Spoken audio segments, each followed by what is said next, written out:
Hello everybody, welcome back my YouTube channel. So guys, in this video I'm going to be showing you how to fix plus one more option plus two more option on your Snapchat story. Let's start video without wasting time. First of all, open your Snapchat and type on your profile icon and scroll down and open your my story and scroll up.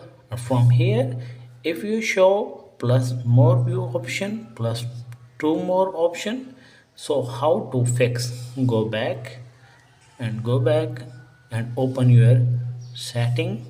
And from here scroll down